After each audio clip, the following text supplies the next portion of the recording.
Hello friends, home cook মঞ্চুতে আপনাদের সবাইকে অনেক অনেক স্বাগত। আজ আমি বানাবো সুস্বাদু কাতলা মাছের কালিয়া। এই রেসিপিটি গরম ভাতে তো ভালো লাগেই, তার সাথে কিন্তু পোলাওয়ের সাথেও খুব ভালো যায়। তো এই রেসিপিটি আজ আমি বানাবো অনুষ্ঠান বাড়ির স্বাদে, কিন্তু ঘরোয়া পদ্ধতিতে। তো বাড়িতেই কিভাবে সুস্বাদু কাতলা মাছের কালিয়া বানাচ্ছি আপনারা চলুন দেখে নিন। এখানে একটা কড়াইতে বেশ কিছুটা সরষের তেল আমি গরম করতে দিয়েছি। সরষের তেলটা যখন খুব ভালোভাবে গরম হয়ে যাবে, তখন আমি নুন আর হলুদ দিয়ে মাখিয়ে রাখা কাতলা মাছের পিসগুলো এক এক করে তেলের মধ্যে ছেড়ে দেবো।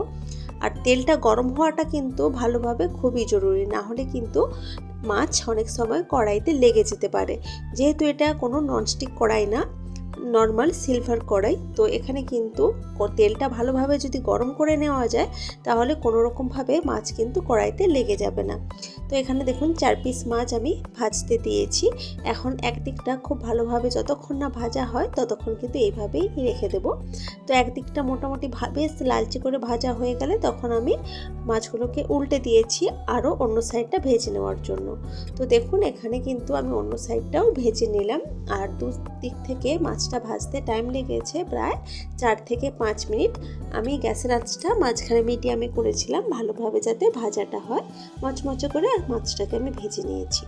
এখন মাছটাকে তুলে রাখলাম তেল থেকে। এই যে তেলটা রয়ে গেছে, এই তেলেই বাকি রান্নাটুকু করে নেব। তো তেলের মধ্যে আমি প্রথমে দিলাম একটা শুকনো লঙ্কা আর একটা তেজপাতা।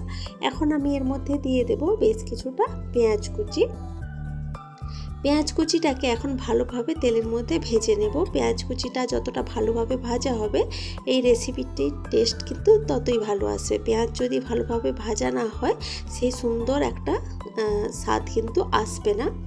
তো পেঁয়াজটা ভালোভাবে ভেজে নিচ্ছি বেশ কিছুক্ষণ ধরে, এইভাবে নেড়েচেড়ে পেঁয়াজটাকে ভেজে নেওয়ার পর এখন আমি এর মধ্যে দিয়ে দেব হাফ চামচ মতো রসুন বাটা, তার সাথে দিয়ে দেব হাফ চামচ মতো আদা বাটা।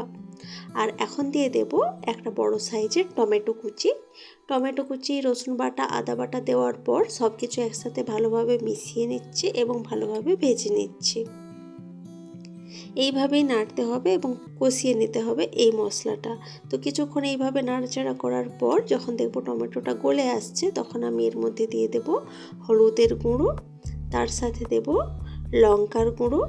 আর এখন আমি এর মধ্যে দিয়ে দেব কিছুটা নুন। এতে করে টমেটোটা একদম গলে যাবে, একদম মশলাটা কিন্তু একদম টেক্সচারটা ভীষণই ভালো আসবে টমেটোটা গলে গেলে। তো দেখুন টমেটোটা কিন্তু একদমই গলে গেছে। এখন এই মশলাটা একটু টাইম নিয়ে ভালোভাবে কষিয়ে নিতে হবে, যতক্ষণ না মশলাটার মধ্যে ভালোভাবে তেলটা ছেড়ে আসে।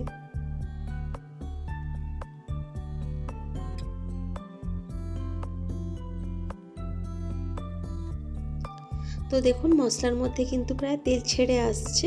এখন আমি এর মধ্যে দিয়ে দেব পরিমাণ মতো জল।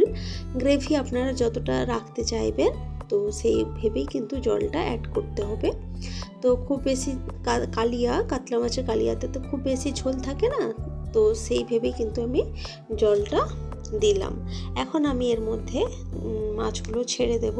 জলটা তো ফুটে উঠছে, তো এখন মাছগুলোকে এক এক করে ছেড়ে দেব এই গ্রেভির মধ্যে। তো মাছগুলো ছেড়ে দেওয়ার পর ভালোভাবে মাছগুলোকে ঝোলের মধ্যে ডুবিয়ে নিচ্ছি।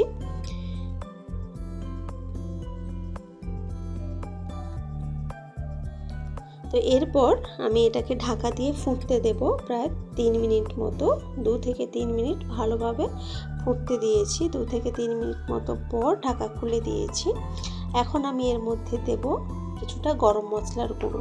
এর থেকে বেশিক্ষণ কিন্তু ফোটানোর প্রয়োজন নেই, এতে করে মাছ বেশি সেদ্ধ হয়ে যাবে, তখন কিন্তু খেতে ভালো লাগবে না। তো কিছুটা গরম মশলার গুঁড়ো ছড়িয়ে দিয়ে মাছগুলোকে উল্টে দিচ্ছি।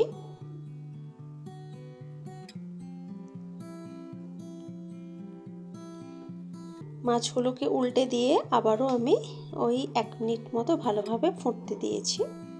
1 মিনিট মতো ফোটানো হয়ে গেলে কিন্তু আমাদের কাতলা মাছের কালিয়া একদম রেডি। তো দেখুন আমি কিন্তু সার্ভ করে দিয়েছি। আর দেখতে তো ভীষণই ভালো হয়েছে, আর খেতেও কিন্তু এই রেসিপিটি দুর্দান্ত হয়। তো আপনারা কিন্তু বাড়িতে অবশ্যই বানাবেন, খেতে অসাধারণ লাগবে। তো রেসিপিটি আপনাদের কেমন লেগেছে সেটা কিন্তু অবশ্যই কমেন্ট করে জানাবেন। ভালো লাগলে লাইক কমেন্ট শেয়ার করবেন এবং প্লিজ আমার চ্যানেলটি সাবস্ক্রাইব করে আমার পাশে থাকবেন। তো আজকের ভিডিওটা এ পর্যন্তই থাক। দেখা হচ্ছে অন্য কোনো দিন অন্য কোনো ভিডিওতে অন্য কোনো রেসিপির সাথে। তো আজকের মতো টাটা বাই বাই।